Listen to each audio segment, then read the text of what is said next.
Look up there! That's the Jade Chamber!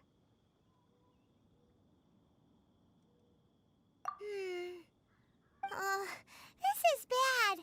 Paimon's supposed to be your guide, but Paimon doesn't know where the way up to the Jade Chamber is.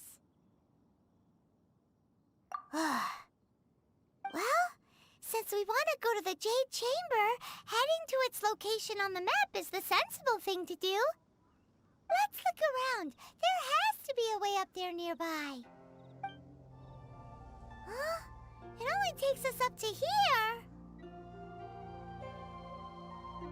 Aw, if that wind current was stronger, we'd be able to reach the top in one go. Huh? Why? Or... Oh, Paimon gets it! If it was a secret, Ganyu wouldn't have let us try to find it ourselves, right? Alright, let's follow your plan. Then we can... Oh, hang on a moment. Look down there. Looks like we've gotten close to the Guizhong Ballista.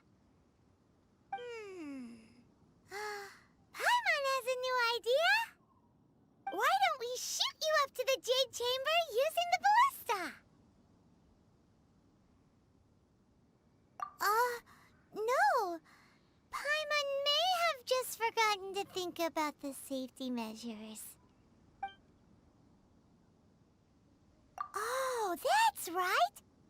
Now that you mention it, we could use the Guizhong Ballista to see if there's another way up nearby. Halt! Who trespasses on these hallowed grounds?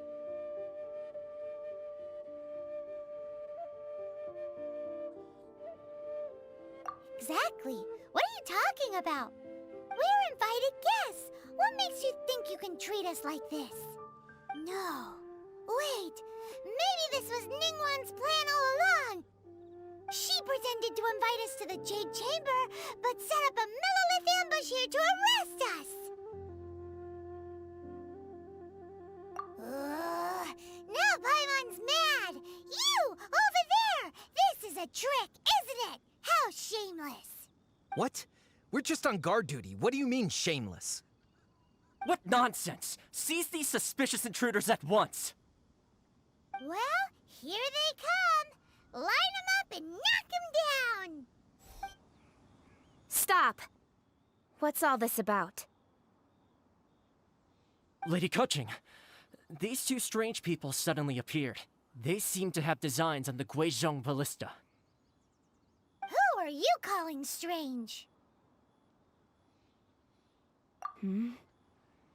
You want to go to the Jade Chamber? Who are you? We're invited guests, here to look for the Liyue Qixing. Who are you? Well, as it happens, I am one of the Liyue Qixing. Who? I'm Keqing, the Yuheng of the Qixing. I know of you, traveler. You're Ningguang's guests, yes? Didn't expect to meet you here in the mountains. Wow. Paimon didn't think we'd meet some super rich big shot out here in the middle of nowhere either. The Guizhong Ballista in Tianheng Pass has long been in disrepair, and yet it was fixed in a single night. I came here to investigate that occurrence. These Millilith are just here to guard the scene, not to arrest anyone. So this was all a misunderstanding? Paimon never would have thought. Anyway, for a mortal to be able to repair an Adepti mechanism is quite the mystery, even to the Qixing. That was... Eh? Oh, right. So, Lady Yuheng, might you have any idea why Lady Tianquan invited us to go to the Jade Chamber? Just call me Keqing. I'd say that Ningguang's purpose is to request that the savior of Mondstadt take a more neutral stance. Or at least, to not wholly side with the Adepti. We're not taking sides. We spoke with the Adepti. They want to protect Liyue as well. When you say protect, you're referring to their sanctimonious arrogance, aren't you? Huh? You are mortals and thus under their protection. There was no way they would have regarded you as someone with the ability to assassinate a god. Naturally, they would also regard Ningguang's locking down the area, questioning the citizenry, and pursuit of the assassin to be pointless work. Perhaps they even wonder if there might be a cover-up. I'll say it like it is. They're underestimating us. Well, you've got a point there. Still, this is the first time Paimon's seen a person from Liyue who doesn't respect the gods or the Adepti. Should I respect the shallow sense of time and condescension to mortals that has caused them to delay in moving against us, Qixing? Forget it. I shouldn't speak of them this way. This skepticism is mine alone, and Ningguang does not share it. Either way, I will admit that the actions of the Adepti this time were quite restrained. Rex Lapis's death is indeed an extraordinary circumstance. But to think that they would call for a council of Adepti rather than come down here directly. How surprisingly civilized of them.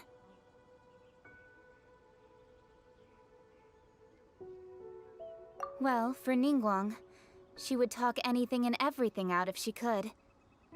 But I doubt we can do that here. The time of the Adepti has long passed. If even the Liyue Qixing don't want to face that truth, then what future is there for Liyue? Another super bold statement. I'll stop here. Honestly, I hadn't intended to say so much. But you're a good listener, Traveler. You should both be off to the Jade Chamber. Don't be late now. Ningguang's schedule is packed to the gills all the way till next year. The cream of Liyue's mercantile crop all see ascending to the Jade Chamber as the greatest honor. Each brings rich gifts as they visit, all to curry a little favor with Ningguang. Favor? But... Wait, that's right! Greeting gifts are a staple of Liyue's culture. We need to get one. Not to curry favor or anything, just to respect Liyue's culture. All right. You can decide on your greeting gift yourselves. Let me tell you how to get to the Jade Chamber first. You didn't actually have to come to Mount Tianheng. Go back to Liyue Harbor. Find a guide at the Yuehai Pavilion, and... well then. May we meet again, Traveler.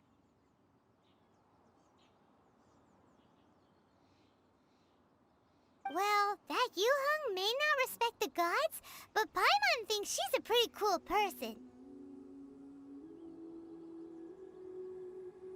So, what should we give to Ningguang when we see her? Oh, right! Paimon dreamed of an amazing snack last night! Sugar-frosted slime! Paimon has a feeling that it would be perfect for a super rich person like Ningguang. Why don't we go with that for a gift?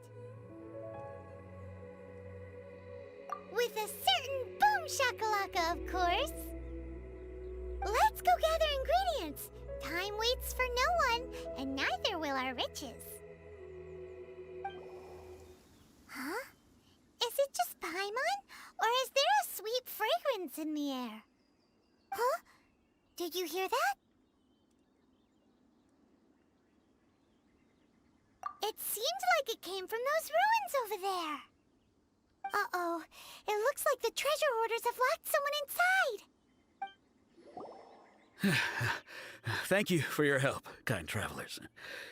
If you hadn't come to my aid, I surely would have rotted in this cell. Those treasure hoarders. When their mood was good, they'd rearrange those pots of sweet flowers. When they were in a bad mood, they'd rearrange my face. Aw, it was nothing. No need to thank us all at once or anything. I understand. Don't worry, I will compensate you both.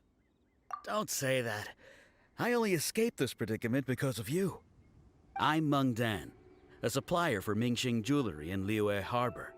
I often walk around these mountains in search of antiques. I never expected that those treasure hoarders would have their eyes on the same ruins that I had. Before I knew it, they'd caught and imprisoned me. Is there anything that you lack? Antiques, treasure, various knickknacks, you name it. Well, as long as you want what I have to offer, of course. Wait a moment. Actually, we are looking for something. Oh? And what might that be? Do you have a box that can store presents? We'd like a pretty one. The kind that you can use to store snacks. Of course we do. How can one sell antiques without gift boxes? At Mingxing Jewelry, we have the best gift wrapping service in the 7 nations. Now just give me a moment and I'll let the boss know. You can go see her whenever you require that box. Great! Paimon Sugar Frosted Slime now comes in a beautiful package. Hey there! A guy called Mung Dan told us that we could get a nice and shiny box from your store. Uncle Mung already told me about it. Thank you both for saving him. Many of the best goods in our store were found by Uncle Mung. If anything were to happen to him, it would be impossible for us to continue doing business. Here, this container is itself an antique, with at least 140 years of history. It's already been cleaned. Will it do? Yep. It's great! Hang on a moment. Could we borrow one other thing? Sure, please help yourselves, as long as it's on our shelves. Traveler, this clay pot looks really awesome. If we use an antique as our mixing bowl, we should be able to make a great snack. It's done! The one and only sugar-frosted slime! Carefully now. Into the box it goes and dust it over with a bit more powdered sugar. Oh yes, you might want to use these 2 freshly picked flowers as decorations too.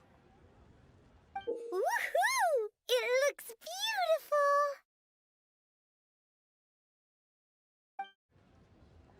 Great! Now that we've put all that we've got into this box, let's go to the Jade Chamber to see Ningguang. According to Keqing, this is what we should say. Excuse me, do you sell the moon here?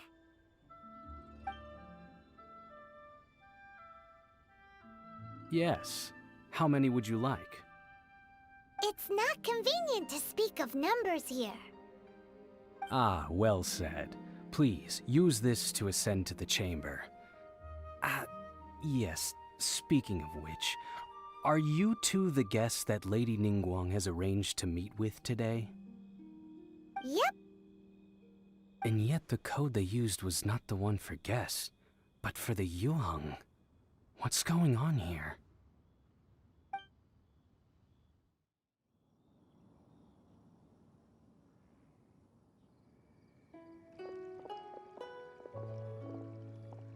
I've been waiting for you, returnee from Joyun Karst. It's Ningguang! Since this is our first meeting, we've prepared a gift. I hope you like it. Oh, for me. You have my thanks. It seems that I have made things difficult for you, considering that you were supposed to be my guests. Oh no, it's nothing.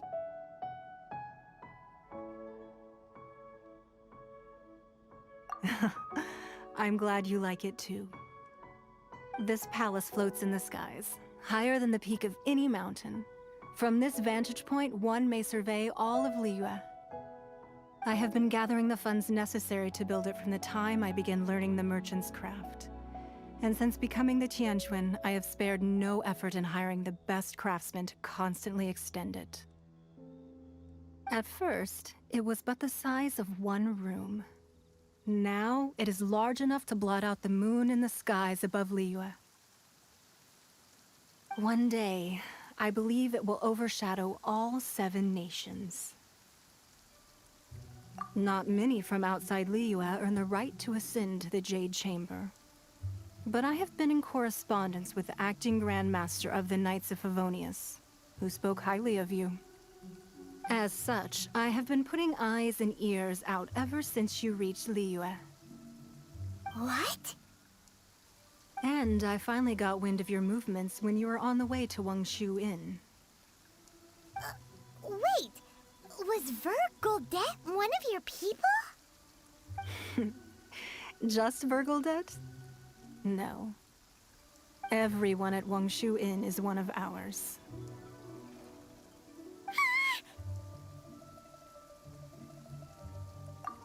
At the Guizhang Ballista, yes? You weren't peeking on us from the skies the whole time, were you? I fear that peeking would have been a little difficult from this altitude. Our eyes and ears are more than sufficient. You two are very interesting people, after all. It would be natural to take an interest. Well, I wouldn't expect you to trust us, considering that you have had far more interactions with the Adepti. The reason I invited you here was to clear up some misunderstandings.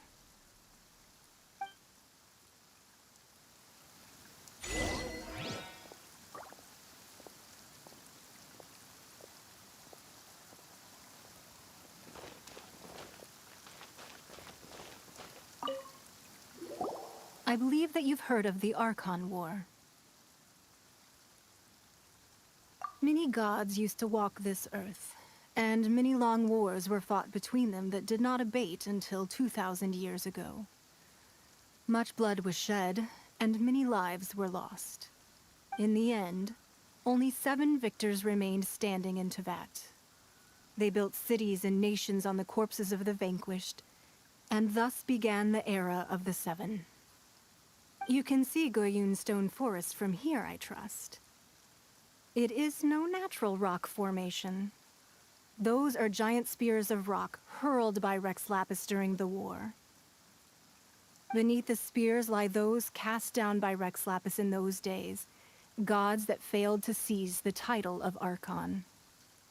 Not only is it true that gods may die, but so too has the membership of the 7 changed over the last 2 millennia. Rex Lapis's passing is an unimaginable disaster for Liyue. But the Order of the 7 will not collapse simply because of that. Another Lord of Geo will arise sooner or later. Yet, how are we to forget Rex Lapis? When that time comes, the relationship between the people of Liyue and the gods and Adepti will surely be different from before. Even in a new era, the Liyue Qixing remain Rex Lapis's former subjects.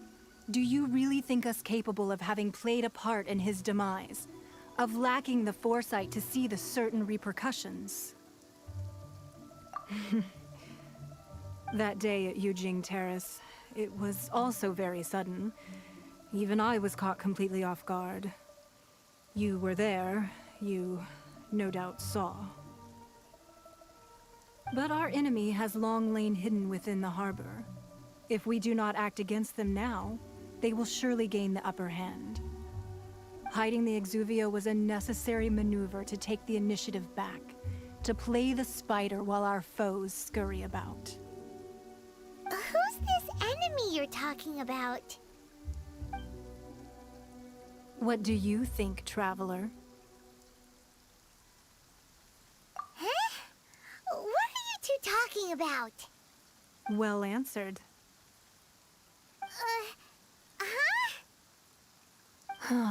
The scenery out here is fine indeed, but the wind is a little strong.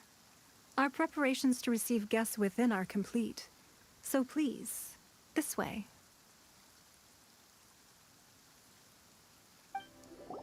Be at ease, you two. Make yourselves at home if you wish. Can we really? I have invited you two here as friends. And when friends come over to play, our enjoyment comes first. Naturally. Ooh, isn't this that legendary wall? Why, you've kept your ear to the ground, I see. That's because even the storytellers are talking about it. Everyone's after a piece of paper from that wall. It's super famous. That's because that wall records Leo's secrets. Merchants have always been attracted to secrets. But the secrets of the mercantile world are of no interest to you, are they, Traveler? You're rather special, really, and I think you're quite aware of that. If possible, I'd like to have your trust. But if you were to choose the more trustworthy person between myself and Kuching...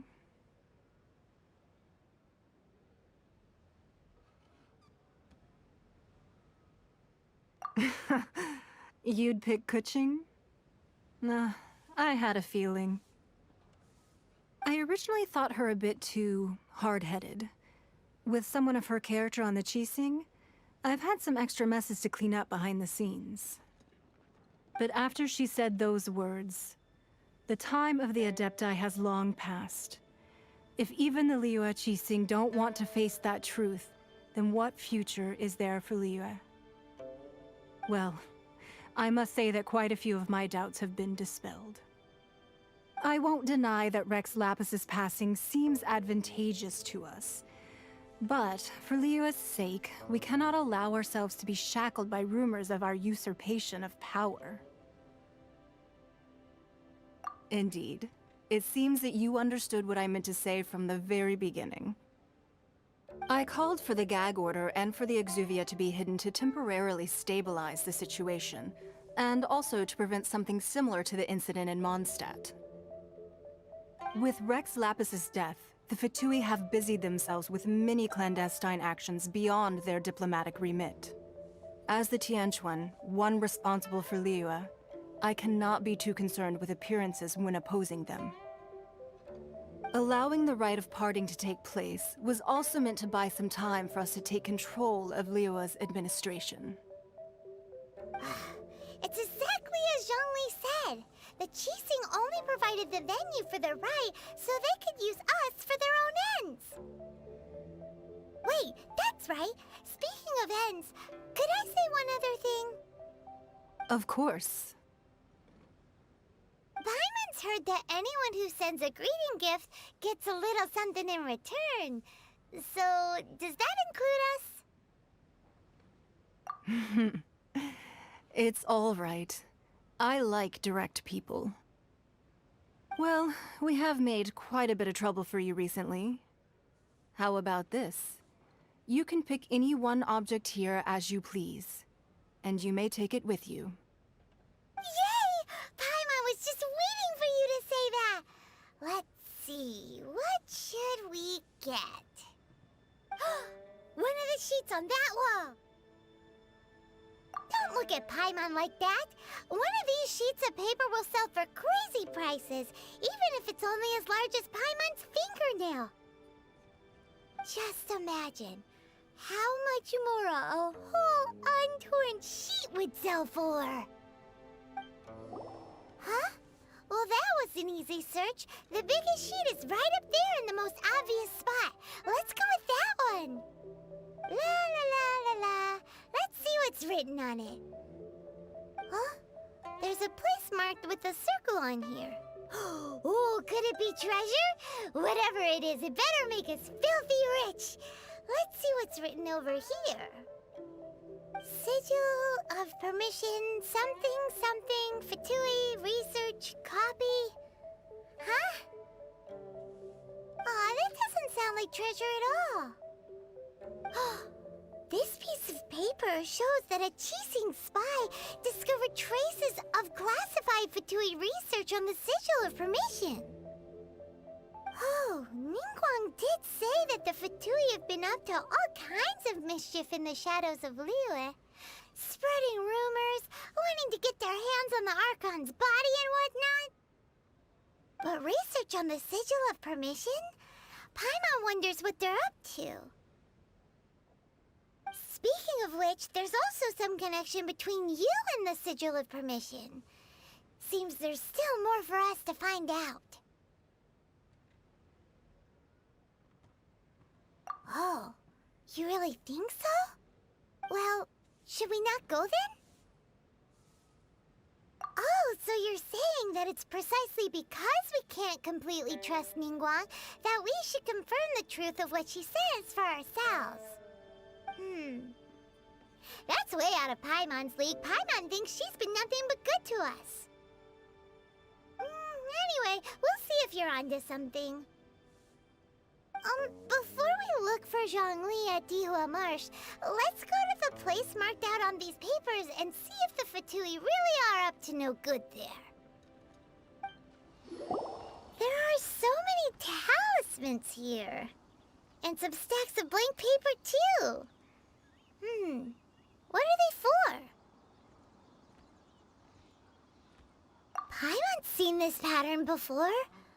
But where? Oh, Paimon knows! It looks just like the sigil of permission the child gave you. But how did a relic of the Adepti end up in the hands of someone like Child? Suspicious. Oh, that's right. Cloud Retainer said that when the Lord of Geo created the Sigil of Permission, it wasn't to be used as some old relic. Talismans like that were once used in the Archon War to channel divine powers. Maybe the Fatui are copying the Sigil of Permission in hopes of achieving a similar effect. Being able to channel divine power in battle? Whew, that sounds pretty dangerous. And the plot thickens. We'll need to keep an eye on Child, that's for sure. Alright, that's enough sticking around here. We gotta go meet up with Zhongli soon. The last stop on our rite of parting preparations tour is Dihua Marsh. Let's go! Paimon hates being late. Right on time. I myself only arrived moments ago. Did you enjoy your visit to the Jade Chamber? It was so big and pretty and expensive. Paimon's never seen such a fancy schmancy place before. Indeed. It's second to none in all of Liyue. Then you met with Ningguang, I trust? What did you talk about with her? She's super rich and so generous. Paimon thinks she's very friendly. Yeah, his take on Ningguang is quite different from Paimon's. He thinks that even the tactless Yuheng is more trustworthy than her. Oh, so you also met with Keqing then? What did she have to say? She said the time of the Adepti has long passed. If even the Liyue Qixing don't want to face that truth, then what future is there for Liyue? No respect for the divine.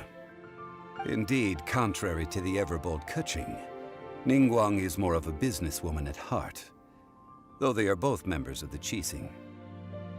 Although she's friendly, there's no way of clearly discerning her true intentions. Yes, she has only relied on herself to rise to her current position. No ordinary person could ever achieve that. It's said that she's the one behind the constant expansion of the Jade Chamber. It's the second most important thing to her. Even if she ever gave up the position of Tianquan, she would never give up the Jade Chamber. The Jade Chamber is only second.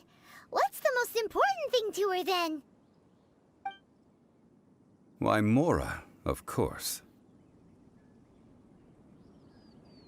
All Ningguang talked about was the Fatui this and the Fatui that. She said that after Rex Lapis was murdered, the Fatui have constantly been trying to sink their fingers into Liyue, and that they aren't to be trusted. That is how the Fatui have always been. It doesn't surprise me in the least.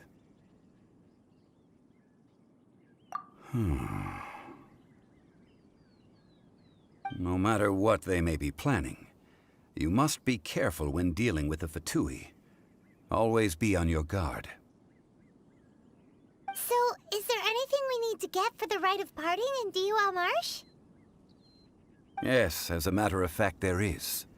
Today, we'll be gathering wild glaze lilies. Glaze lilies? But why did we come all the way out here? Doesn't the garden in Yujing Terrace have some? Even Qingse Village has glaze lilies. Oh, right! Paimon remembers that Madame Ping is always tending to flowers. Maybe we could ask her. No. Those lilies have all been gardened by people. They won't do it all. Dihua Marsh used to be full of glaze lilies. It is a sort of joyful flower that listens to human song. Before the Archon War, Dihua Marsh was all dry land and fertile soil. But the war caused landslides, and the land was flooded, turning it into the marsh you see now. Nearly all the glaze lilies were wiped out.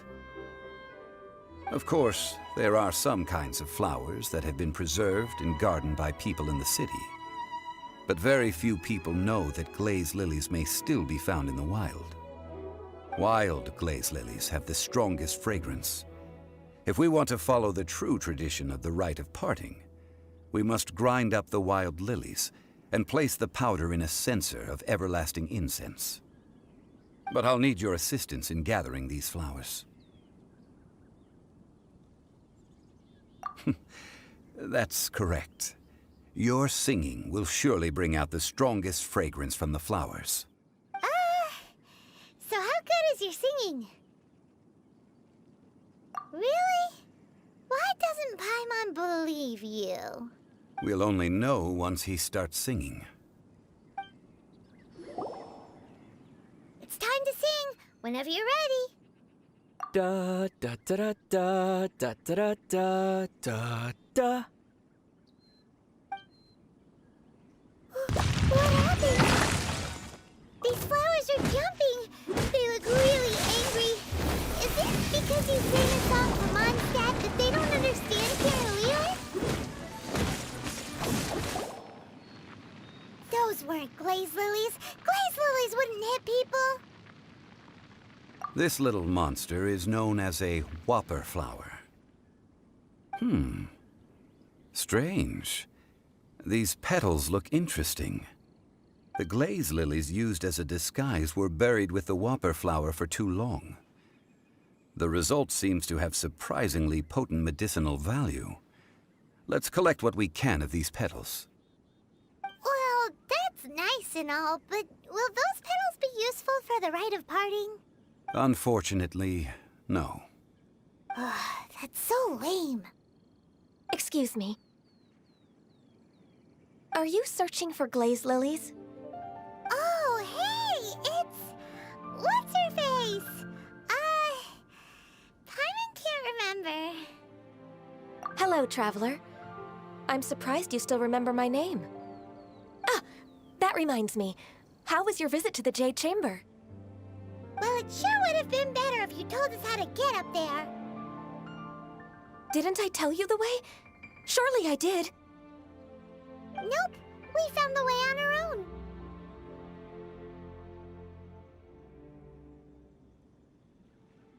Oh, I see.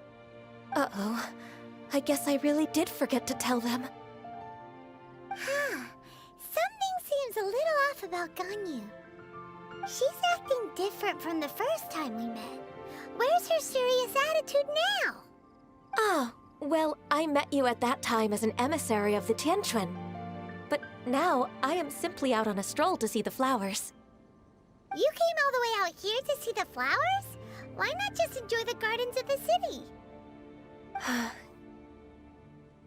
Yujing Terrace is where Rex Lapis parted from this world. If I strolled through those lonely gardens now, I wouldn't be able to bear it.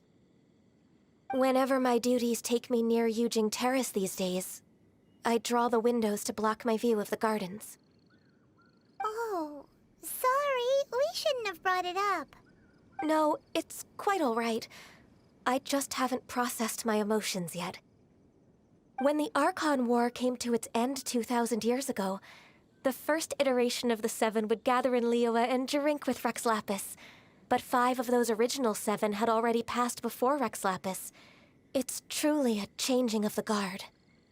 Yes, now that the spirit of Rex Lapis has returned to the heavens, only Barbados of Mondstadt remains of the first 7. The other 5, including Inazuma's Raiden Shogun, are no longer the same friends from 2,000 years ago. Of the current 7 Archons, the youngest is Sumeru's god of Dendro. He is merely 500 years old, whereas Rex Lapis was more than 6,000 years old at the time of his passing. This means that Liyue had been under Rex Lapis's rule from the moment it was first founded 3,700 years ago. The city has never had to bid farewell to its deity. So what do you think of this farewell? Huh? This is a little sudden. As a mortal, I've never dared to imagine a Liyue without Rex Lapis. But as an Adeptus, I think I will eventually come to grips with reality. Since Rex Lapis has passed, the time of Liyue's contract with the gods and Adepti has now reached its end. Huh? Did you just say, as an Adeptus? Yes, I am a mix of human and Qilin. Adeptus blood flows through my veins. I fought for Rex Lapis and the city of Liyue during the Archon War. After the war ended, I signed a contract with Rex Lapis and took the position as secretary for the Qixing. I've continued those duties to this very day. Well, let's save that conversation for another day. You say that you are here looking for glaze lilies? I also know where wild glaze lilies can be found. See, I've just picked one myself. Here, you may have it if you wish. We dare not refuse it. Oh, so did you sing a song before you picked the lily? Indeed, I did. I know this tradition well.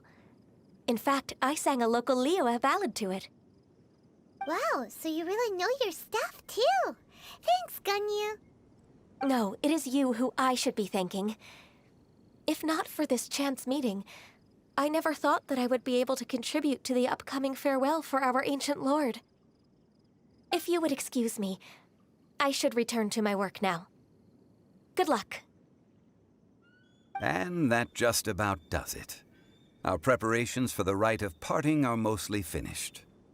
Given the ease of picking glaze lilies, I think this was a fitting end to our tasks, in more ways than one.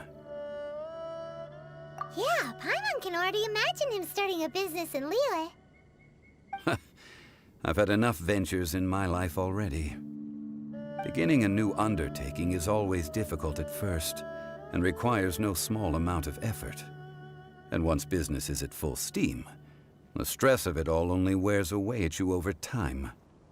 So you must be careful to take the time to step back and re-examine yourself. If left unchecked, the wear and tear on your heart may go well past mending. Wow. See? Zhongli sounds like he's already seen it all. Alright, I think it's about time we head back to Liyue Harbor now. Huh? What happened? The city gate is swarming with Millilith and... the Fatui? This atmosphere is highly abnormal. It seems as though something big has happened. We should ask around a little, just to be safe.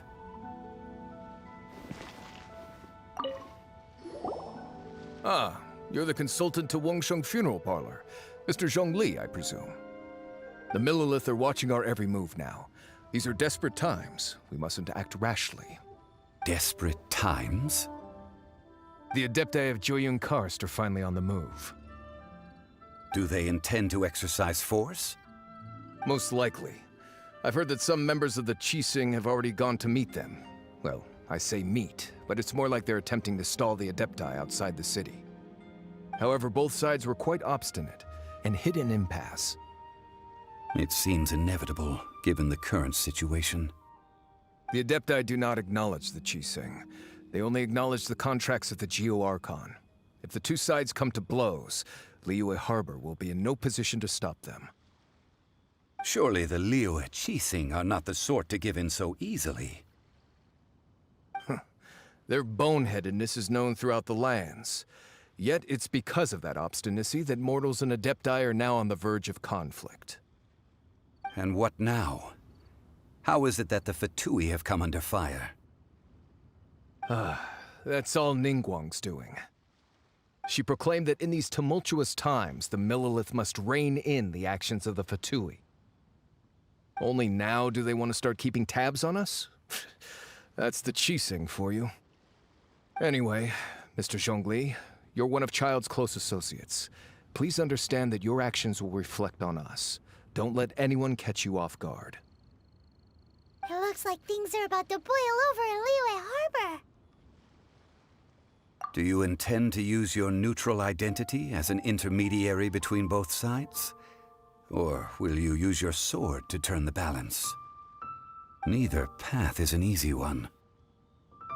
Oh, by the way, Mr. Zhongli, we've heard that the Wangsheng funeral parlor has also been caught up in all of this.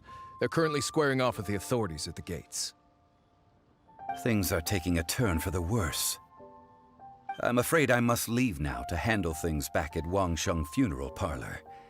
I hope that Master Hu has been able to keep things under control for the moment. Consider your next course of action carefully, Traveler. If you're trying to prevent an explosion, it may be wisest to look for the fuse first. Having connections with the Fatui seems to be quite the double-edged sword. So what does Zhongli mean by looking for the fuse? Oh, Paimon gets it. If there's anyone that wants to see the whole city turned upside down, it's definitely him.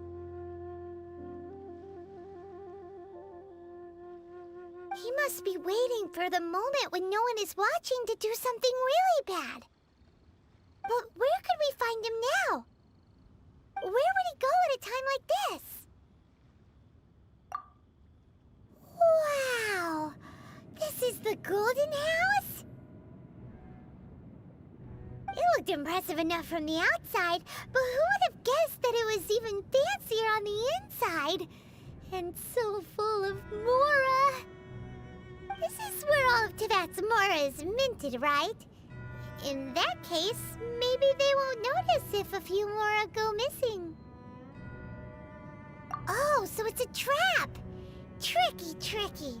Good thing Paimon's got you here. But even if we can't take any, we can still have a closer look, right? Or better yet, take a nap on top of a mountain of Mora. It's like a dream come true. Oh, right. Back to business.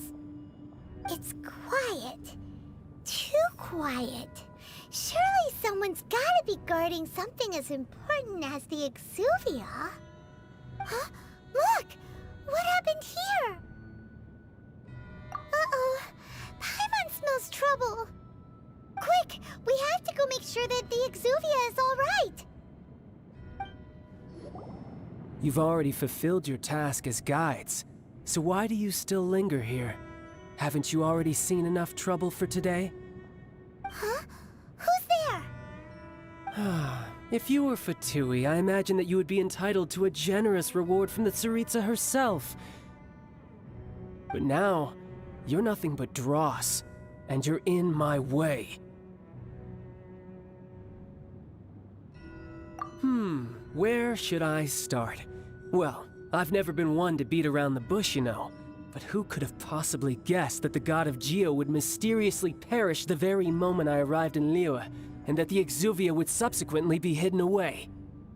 If it weren't for that lovely little rite of parting ceremony you put together, it would have taken me a whole lot longer to get the information I needed. Stopping the Mora Mints, hiding away the Exuvia. The Qixing are really pulling out all the stops this time. So you've been planning to take the Gnosis from inside the Exuvia all along? As one of the 11 Fatui Harbingers, it's my duty to see the will of the Tsaritsa fulfilled. She will get that which she desires.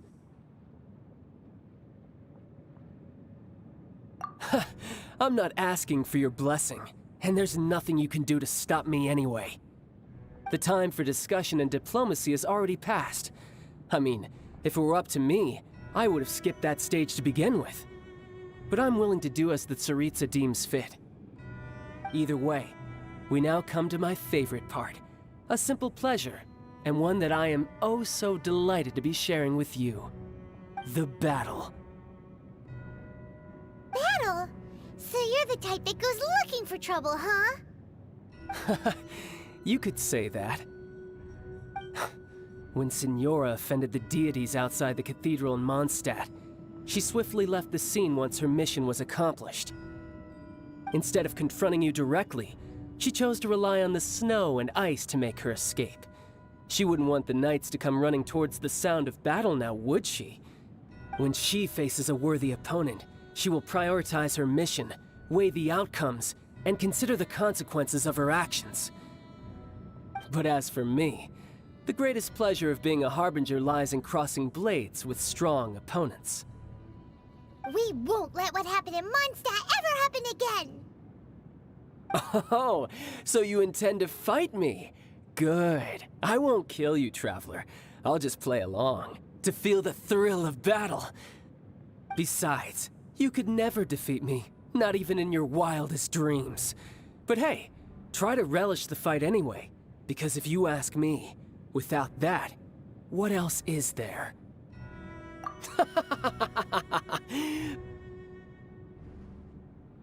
Fighting talk, I love it! Now let's see you live up to it.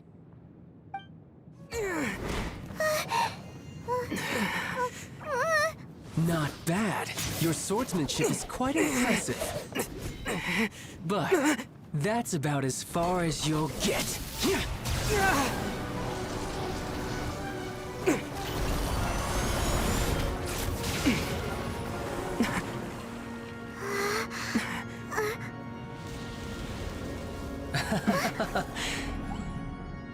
Didn't think you had that card hidden up your sleeve. You were just playing us to get close to the Exuvia! Oh, quiet down. Stop acting like some wide-eyed recruit. You've seen this world. You of all people should know. This should have been expected! Well then, I'll be taking Morax's Gnosis now! Huh? I see. Well, this is most unexpected. You beat me to it, didn't you?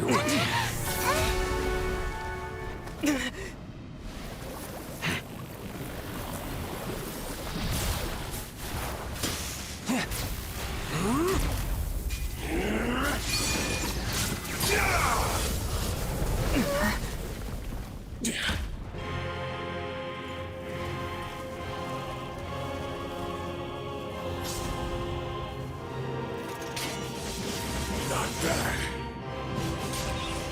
But this is going to cost you! Yeah!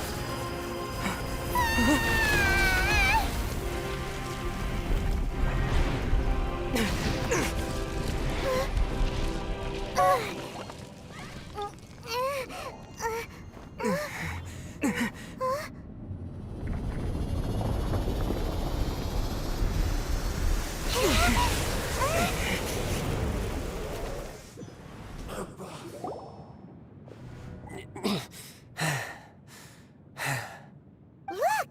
Child's back to normal again! Well then, time to cool off. It seems the burden of the foul legacy transformation was too great for my body.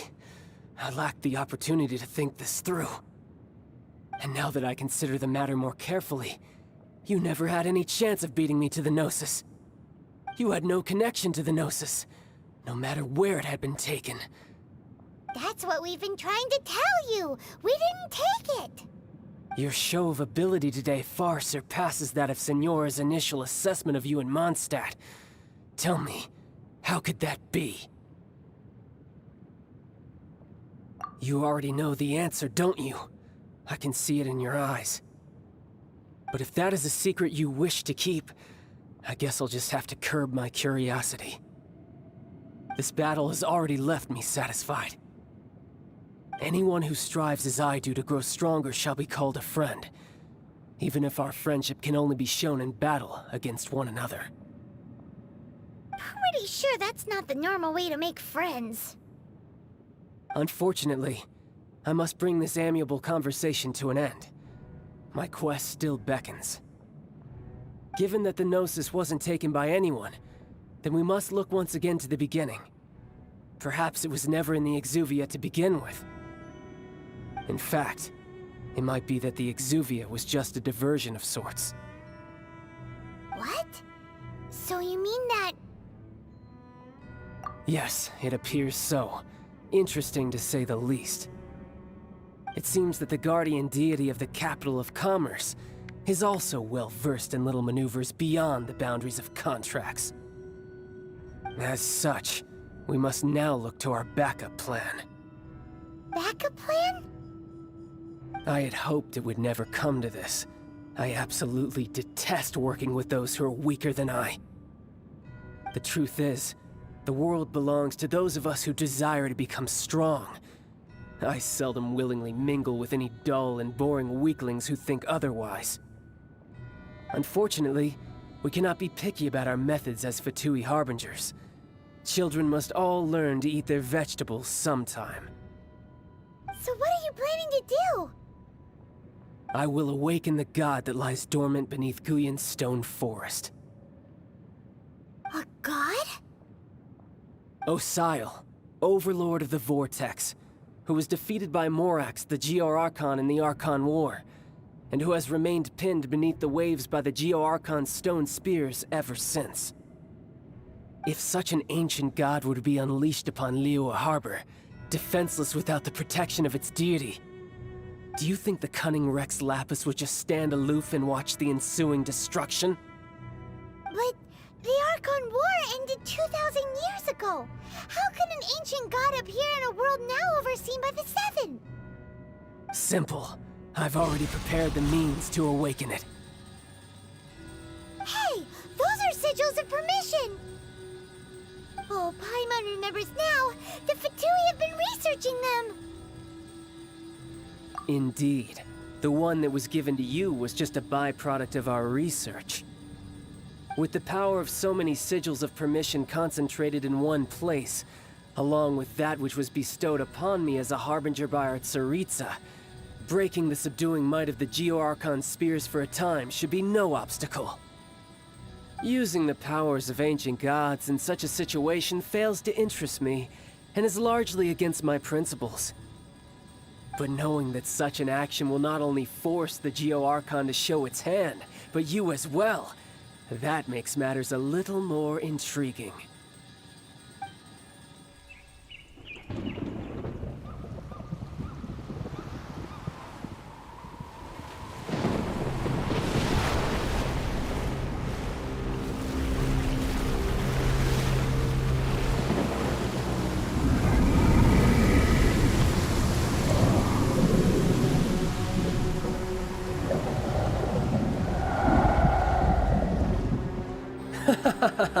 Let's see. Will the nation that has lost its deity be swallowed up by an ancient malice once more? If you wish to drown together with the people of Liyue, you're free to stay and enjoy the show. Huh? He's already gone. That guy is fast. What's going on?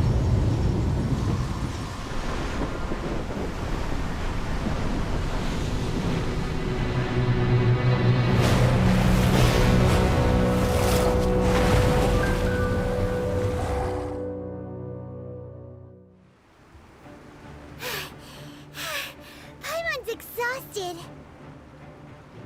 If we hadn't happened to see the Jade Chamber flying over just as we came out of the Golden House, we really wouldn't have known which way to go. Did we make it in time? Is the Overlord of the Vortex still in the sea? It hasn't destroyed Liyue yet, has it? What are you doing here? Huh? Hold on. It's the Adepti. What are you doing on the Jade Chamber? Paimon thought you were arguing with the Qixing. Is the fighting over? Faced with a calamity of such magnitude, we have agreed to put our differences aside for now and unite against this common enemy. Oh, Paimon gets it. So how do you plan to defend Liyue? Just seeing this Overlord of the Vortex guy puts a pit in Paimon's tummy. even from all the way out here. It's not just you. We've got new Millilith recruits who can't even stand at attention without shaking. The force of an ancient god's presence seems to be too much for ordinary people to handle. Which is why we must stop that monster before it gets any closer to Liyue Harbor. So the Archon War was fought 2,000 years ago against enemies like that thing? Now that's scary. So will the power of the Qixing, Millilith, and Adepti gathered here be enough to stop that god? We've already discussed this together, and our conclusion is... not necessarily. What? But all of you were supposed to be the guardians of Liyue. Can't you think of something? One certainly could. Huh? The Qixing did once research the matter of the Guizhong Ballista when it piqued their fancy. And as fate would have it, one who did craft the Guizhong Ballista with one's own hands is here. For what could you mortals ever learn of Adepti mechanisms? Yet, it would take one, but a little tinkering to turn this ballista into an engine of war beyond your wildest thoughts. I suppose this is one blessing from the Adepti that we should be thankful for. So be it. We shall use the upgraded Guizhong Ballista to fight off that god. All the Adepti here can lend their strength to man it. We haven't a moment to spare. Our battle begins now. Yep.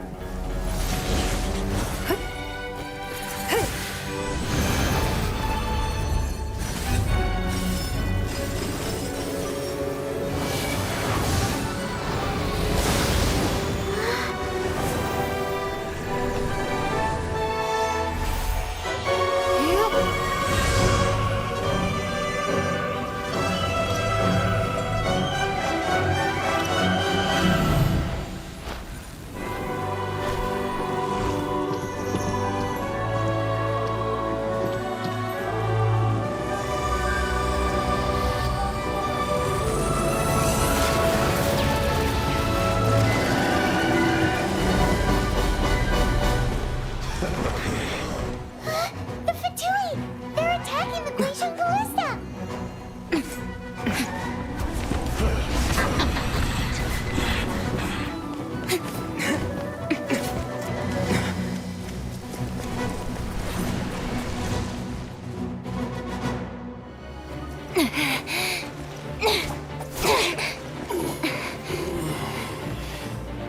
The interlopers are no more. Now we may commit ourselves fully.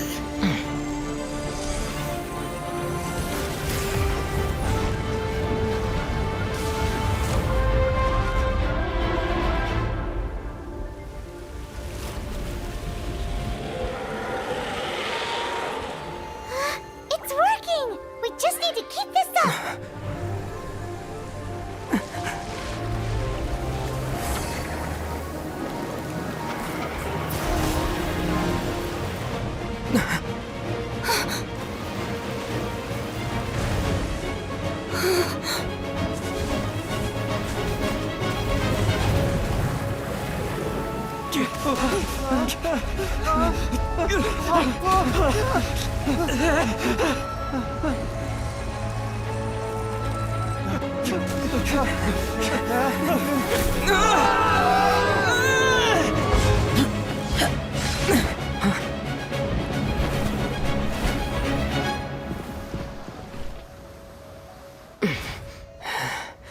Be careful now.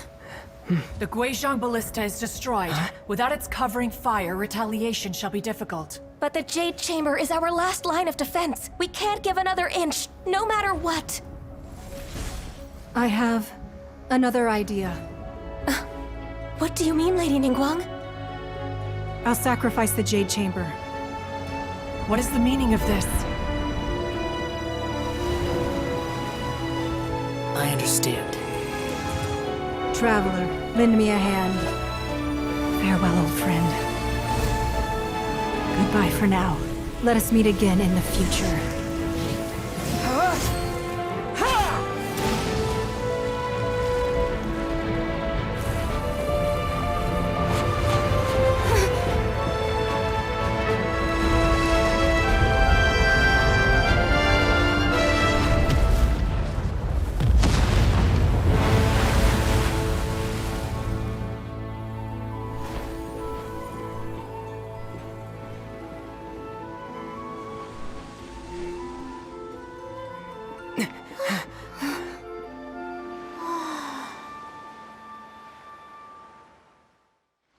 Is it finally over?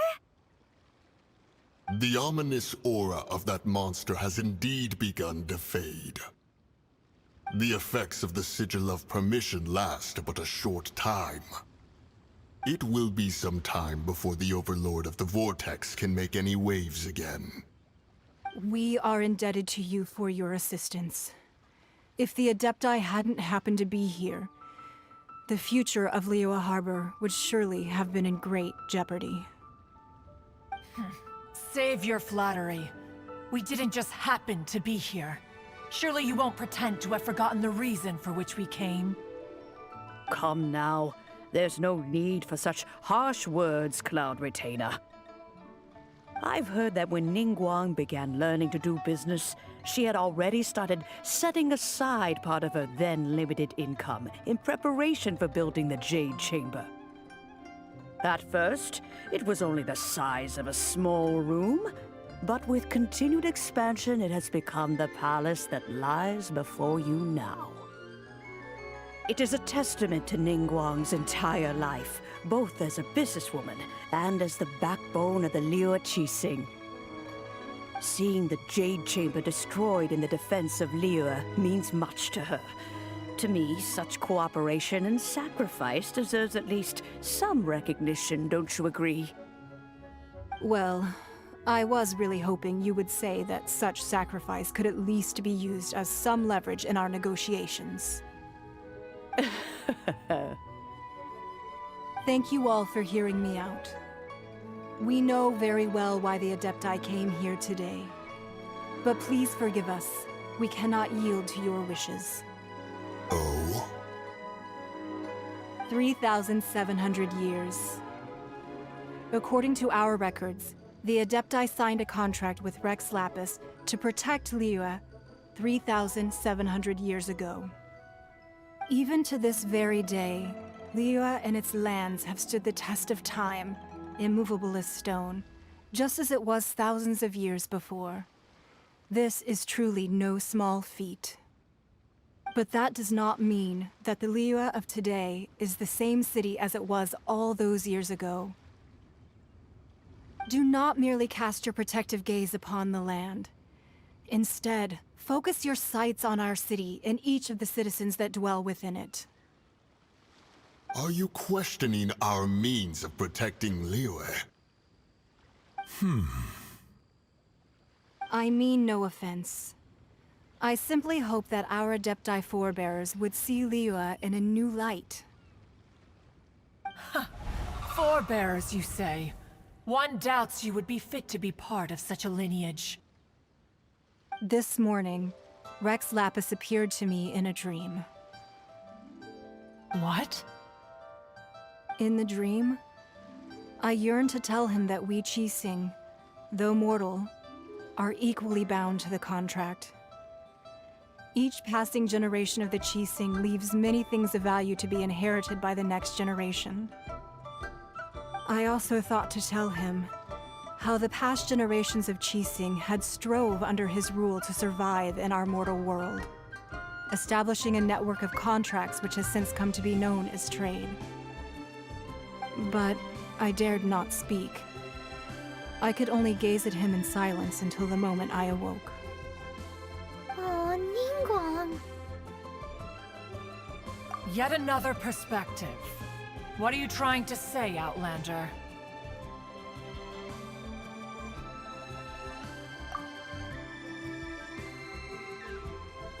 Right! That's something that happened in Mondstadt. It's a story about the Four Winds and the people of the Animal Archon.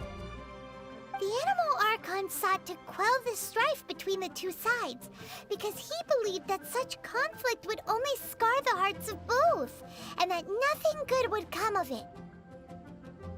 Each of the 7 nations has its own scars from the past. Though your point is the very height of simplicity. As Adepti, we've become a laughingstock, to be chastised thus by an outlander who has lent us such succor. All right, all right. Didn't Ningguang suggest that we should focus on the city and each of its citizens? I know I already have, so why not see for yourselves? I apologize for appearing in full armor. I am afraid I cannot show the proper courtesies. And who are you? I am Feng Yan, a sergeant of the Millelith. I have come to extend my thanks to the Adepti. I thought this battle would perhaps be my last. But thanks to the aid of the Adepti, our forces were not as badly battered as I feared we might be. Although I am a mere mortal soldier, I promise to hold the line and never betray the grace given to us by the illuminated Adepti this day.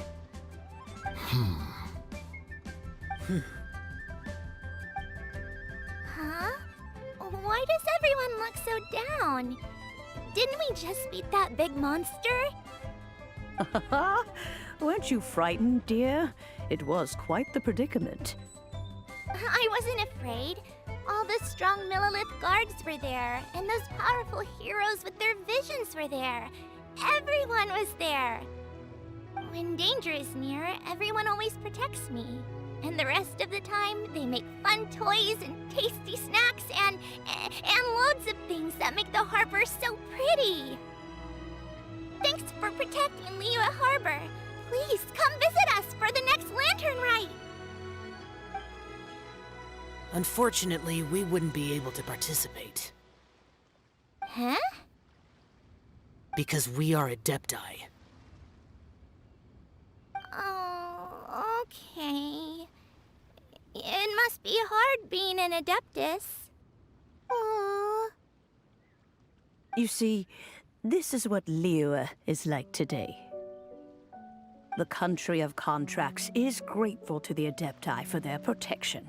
But it is no longer necessary for the city to rely on the Adepti's power to solve every little niggling matter.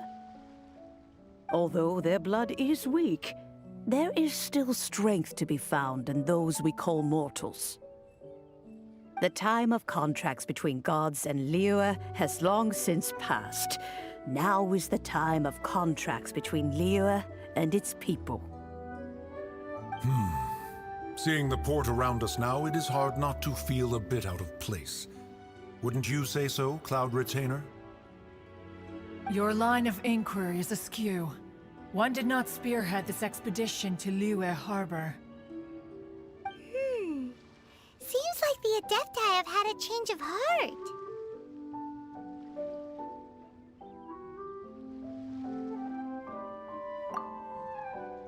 Let us return now. Eager to leave, Conqueror of Demons. Yes, one understands what the Conqueror of Demons means. The city of Liyue has changed much after our long separation.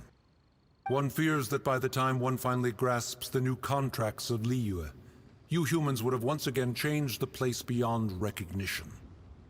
Fair enough. Away we shall, and return whence we came.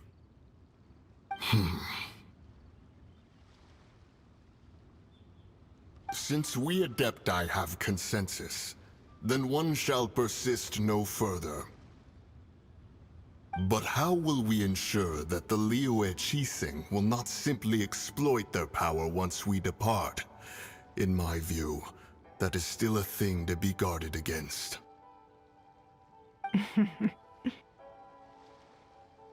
All right, Mooncarver, you needn't worry. It seems to me that this right of supervision is best left to the people of Liyue. Looks like the conflict between humans and Adepti was avoided. All's well that ends well, huh? Oh, right! nice that we've got peace and all, but we're forgetting one thing. Child wanted to unleash the god so he could lure Rex Lapis out. But we were able to handle the Overlord of the Vortex on our own, so Rex Lapis never showed up. Oh, and speaking of that, don't we still need to get to the bottom of that Archon's death, too?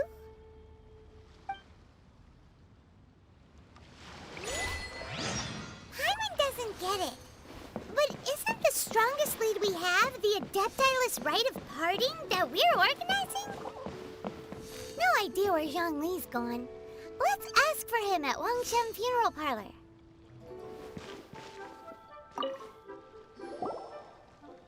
Is there anything I can do for you two? I'm afraid that Wangshen Funeral Parlor isn't in the best state to receive guests. We've come to see Zhongli. Could you please tell him we're here?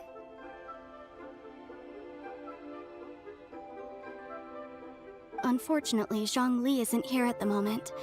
It seems he went to Northland Bank. Doesn't the Northland Bank belong to the Fatui? Last time we saw Zhongli was before we went to the Golden House. Do you think he doesn't know about the attack on Liyue? Visiting the Fatui at a time like this could only mean more trouble. We had better go and make sure that everything is okay. You call this cooperation between Harbingers? Cooperation involves communication, you know. Don't take it to heart, child. Besides, aren't you happy that you got to skip the formalities and bring chaos to the land? I'm sure you must have enjoyed that. Oh, it seems that some of your friends have arrived. Hey, it's Zhongli and Child. And you! You're also one of the Harbingers? It's you two. I believe we've met once before. In the city of Bards, was it? I'm glad you still remember my name. Ah, right. I imagine that it must have been rather hard to forget watching helplessly as something precious was snatched away from your friend.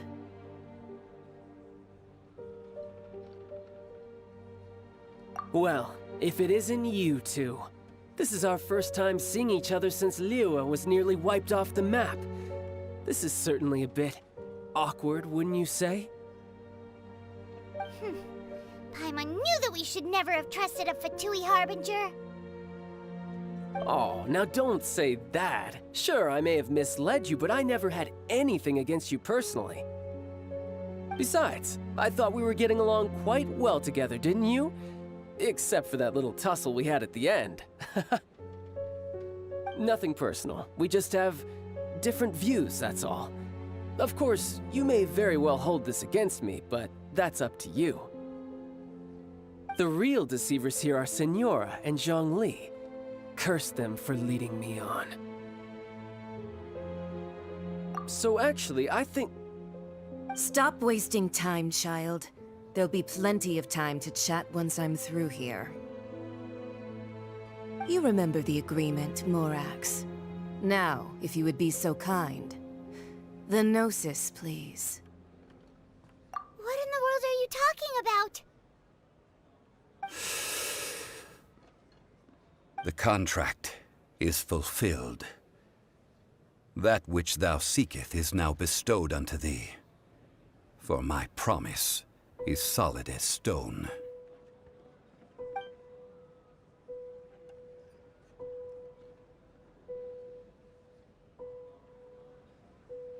How sanctimonious. What? So you're the Lord of Chio? No, wait! That's an exciting twist and all, but why give the Gnosis to the Fatui?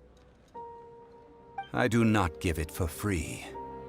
I give it as agreed upon in the contract, for it is a matter solely between the Tsaritsa and I.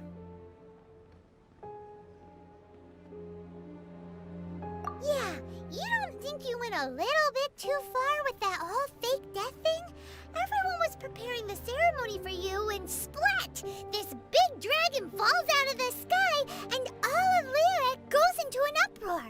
Talk about a disaster. Gathering all the forces that had been bubbling behind the scenes, and then stirring them together in a pot that was bound to boil over. That's what he wanted to see, am I right? Wait, what? Perhaps it's best that I explain. As you know, I've dwelt upon this world for more than 6,000 years. I witnessed the founding of Liyue, together with the Adepti 3,700 years ago. Even boulders that can withstand whirlpools will erode with the passing of time. I kept convincing myself that cracks had not begun to form, and that the end of my time had not yet come. Until one drizzly day, as I was strolling along the harbor, I heard a merchant tell one of his workers, "You finished your duties. Go ahead and call it a day." I stood motionless among the crowds, asking myself, have I already finished my duties? Oh, Zhongli. But as I began to consider relinquishing my divine role, I soon discovered that many reasons still remained to not hastily depart.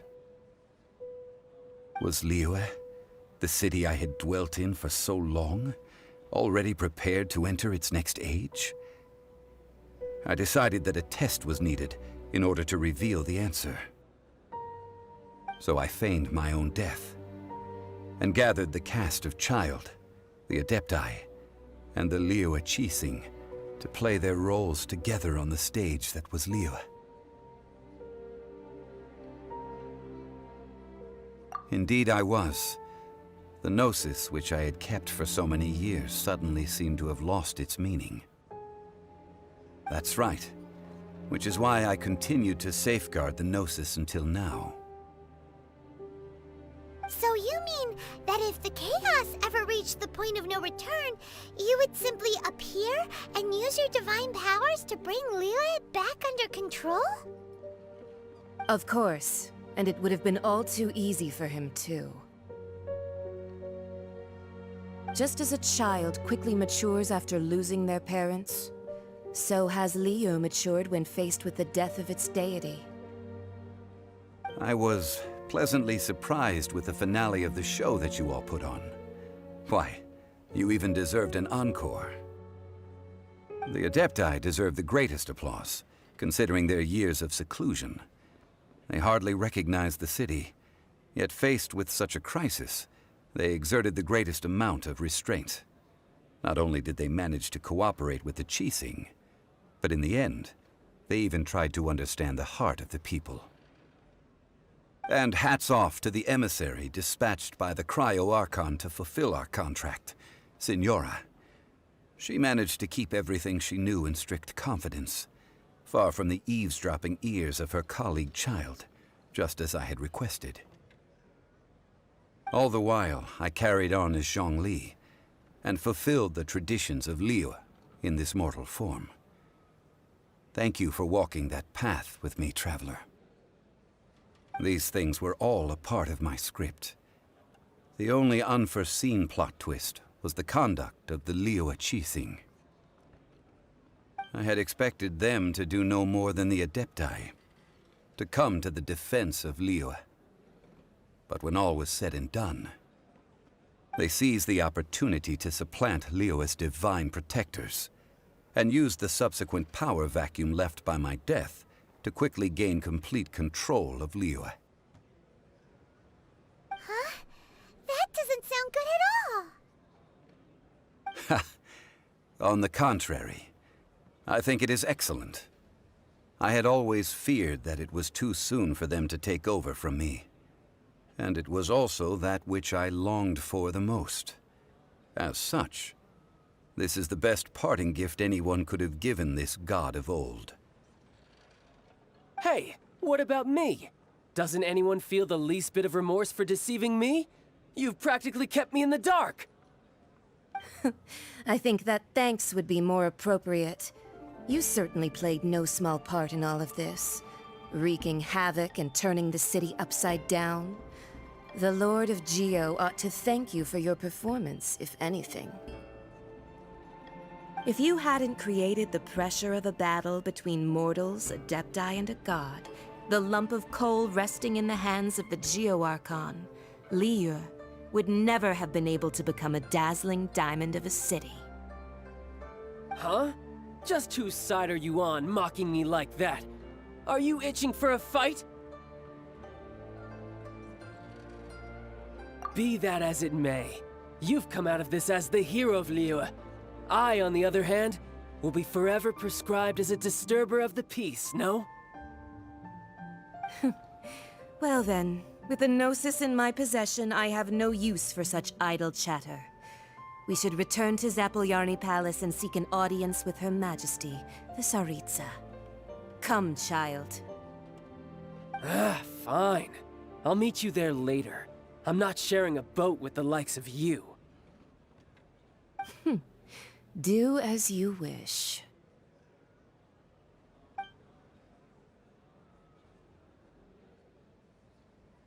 Now then, is there anything else you wish to ask me?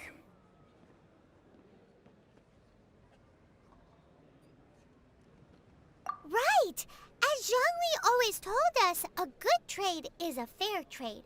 Paimon has no idea what could be a good trade for a Gnosis. Realistically speaking, there is no such thing. Huh? However, I am the god of contracts. For thousands of years, I have made countless contracts. If the deal was of no benefit, then I certainly would not be inclined to agree to it. My agreement with the Cryo Archon will be the last of my contracts as the Geo Archon. My contract to end all contracts. As for the bargaining chip that the Tsaritsa used to balance the scales, uncover that answer for yourself in your future journeys. Today's the day of the rite of parting. Although the star of the show is fake, we spent so much time trying to organize it, it would be a real shame not to go there now. Oh, well, since we're going through with this rite of parting, I guess it means that those rumors hit the nail on the head. So Rex Lapis is really... But they didn't catch the culprit, did they? Oh, come on. Do you think that the assassin could have been a normal person? You know what I think? I don't think any of the gossip on the streets you hear from those shady types is worth anything. There's only one real possibility in my mind. I've heard that the assassin was that Fatui fellow. Youngish, pretty high in rank. I think they called him Child. The Fatui? They certainly are very suspicious. Who knows what those greedy, crooked folks... Shh! Lower your voice.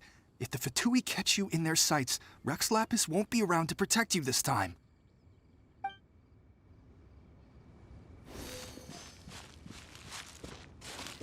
You know that god from the ocean couldn't have just shown up out of nowhere. I mean, it's been 2,000 years since Rex Lapis subdued it. Yes, and to think that this happened right on the heels of the incident with Rex Lapis, too. Say, do you think the person who assassinated our lord and released that evil god might have been one and the same? Now that you mention it, that's very possible. Yes, it's very possible indeed. I mean, it all fits together. That person must have colluded with the evil god to harm Rex Lapis. Oh, that wicked, black-hearted scoundrel. Still, what sort of supernatural prowess must this person possess to be able to do such things? I have never heard of such a person in all my years. Ah, forget it. Guessing's no use to us. Look, the Millilith over there looks like he's about to make an announcement. Let's hear what the Ministry of Civil Affairs has to say first.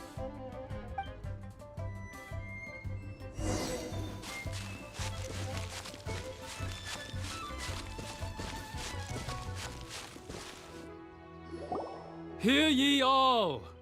The Qixing's words. Though a dragon soars ageless as the mountains, it too must return to dust. This is common knowledge.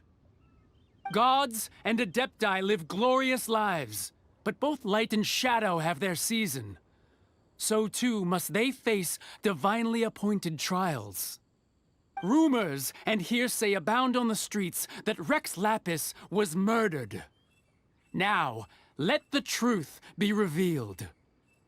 Having been thwarted in his trial, Rex Lapis's soul has recouped the celestial heights.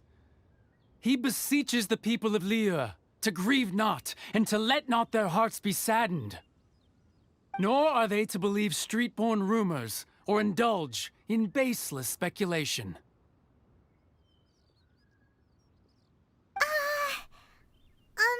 Paimon needs a translation on what the Qixing's announcement said.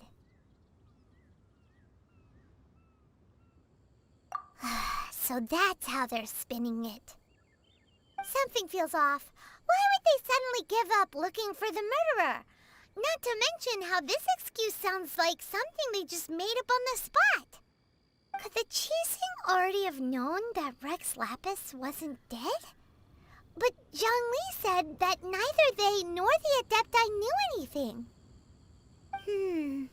Did Zhongli tell them in secret after his gnosis changed hands? Exactly, right? Ooh, seems like the rite of parting has been going on for a while now. Let's go have a look. Look, it's Ningguang and Keqing. Are they saying something? Are their speeches over? As said previously, Rex Lapis's soul returning to the heavens is the end of the contract. And it is also the end of an era. 3,700 years of contracts burnt and reduced to ash. We, the people of Liyue, were indeed prosperous. But blinded by our prosperity, we forgot that time can be pitiless.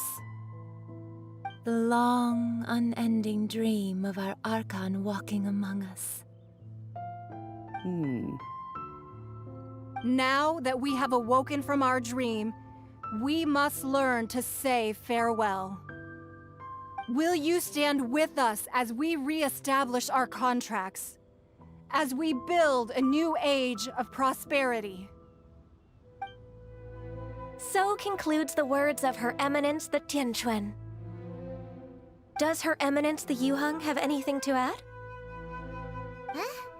Is she looking this way? Traveler.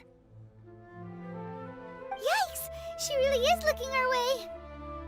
Is that the traveler who they say defeated the ancient god? So young. The Liyue Qixing always repay their debts. And as you have heard, our eyes see far and our reach is long. Name your price. You deserve that much. Whoa!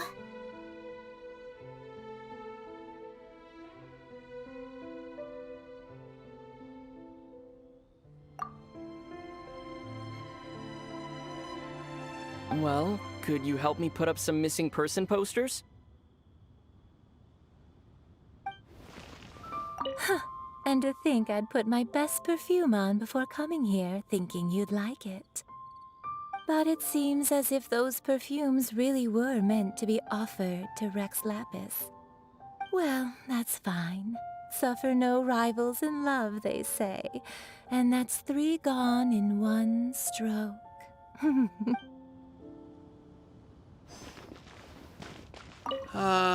Rex Lapis. Rex Lapis.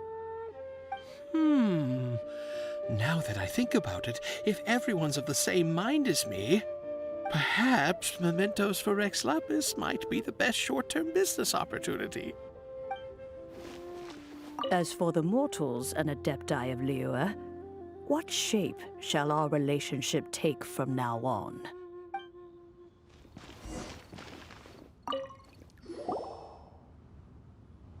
Hey, Zhongli! Look at this. Everyone in Liyue is caught up in their emotions, thinking that they'll never see Rex Lapis again. And here you are looking all relaxed. Why would I not feel more at ease after laying down the burden I have borne for 3,700 years? Right. If the two of you can spare the time, I should treat you to a meal at the Shinya kiosk. Ha! That sounds like big talk, Zhongli. Paimon might have believed you if you were treating us to some third-round knockout, but you'd have to pay out your nose just to stand inside Shinya kiosk. Are you sure you can afford it? You're right. I do like the Mora. As the Rex Lapis Morax, I can easily create Mora. But since I have chosen to walk this earth as the mortal Zhongli, I should abide by the same rules that mortals do. When I was journeying with you, though I still had the Gnosis in hand, I knew that I must soon retire from my role as an Archon, so I had to rehearse a little for my new life. Oh, no wonder! Paimon gets it now. You didn't look at the price tags when we were spending because you've never had to. But since you weren't used to not being able to just make more Mora as and when you wanted to, you had to try becoming a parasite to society who lives off of other people's credit. Well, we were only spending Fatui money. You don't have to say it like that. In the City of Commerce, we do not merely exchange money or goods. We also exchange knowledge, memories, and foresight, as well as positions, roles, and lives. The Archon Morax could never experience life as the true mortal Zhongli could, no matter how many times he descended to be with his people. I must thank you for that. I will treasure the memories that I made as Zhongli, traveling the streets of Liyue with you. That is true. But there is no journey that does not end. No meetings without partings. Paimon thinks that we should make a move and continue our search for the Seven. I fear that continuing your journey may be difficult. The nation that neighbors Liyue by sea, Inazuma, is presently closed. Yes, the nation has been closed by order of its deity, the Electro-Archon Ball. And just as the people of Liyue preferred to call me Rex Lapis, she too goes by another name among locals in Inazuma. Paimon thinks we've heard that one before. Raiden? That is the case. And since Raiden is also the Shogun of the Inazuma Bakufu, people call her the Raiden Shogun. That said, though people at the wharf were saying that the situation in Inazuma is very tense, Paimon doesn't remember that always being the case. It wasn't that bad last year. Zhongli, since you're Rex Lapis, shouldn't you know something about what's happening there? Just how did Inazuma become a closed nation? It's because of visions. Visions? When faced with circumstances beyond their control, humans often bemoan their lack of power. But if a person shows true strength of will at a desperate and fateful moment in their life, the gods will look upon them with favor.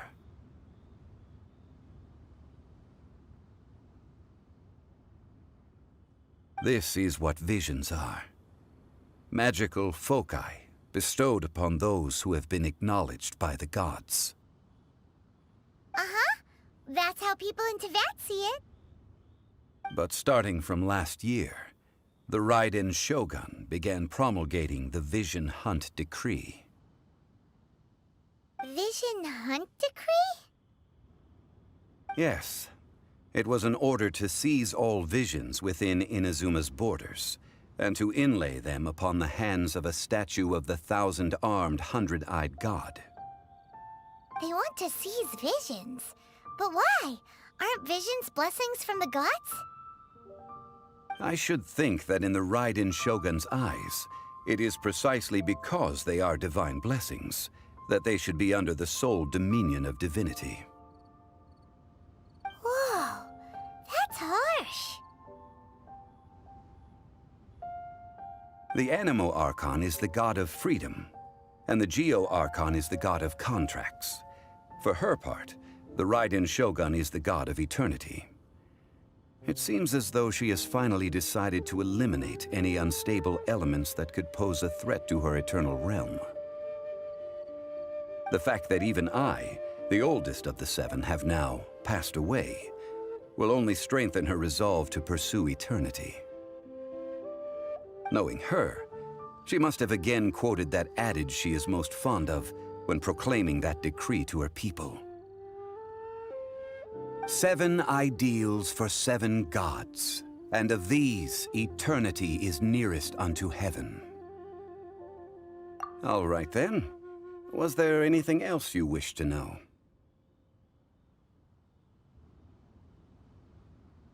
That's right. Zhongli, now that you don't have your gnosis, what's going to happen to all the Mora in Teyvat? Since Morax is dead, are they all just gonna disappear? Also, isn't the Golden House the only mint in the entire continent? Will it even continue to work? The Mora present now will not vanish, but the Golden House will indeed have to cease operations for a lengthy period of time, since creating Mora requires the use of the Geo Archon's power. This is terrible! We're all about to run out of Mora! The world is coming to an end! Yes, this is indeed a major issue from a financial standpoint. Well, I suppose we'll just leave such troublesome matters to the Liyue Qixing to debate. Then, did you at least set some private funds aside for yourself? Oh, a private fund. This does seem like a good, logical, common-sense idea. It's a shame. What's a shame? It's a shame that I didn't think of it at the time. All right then.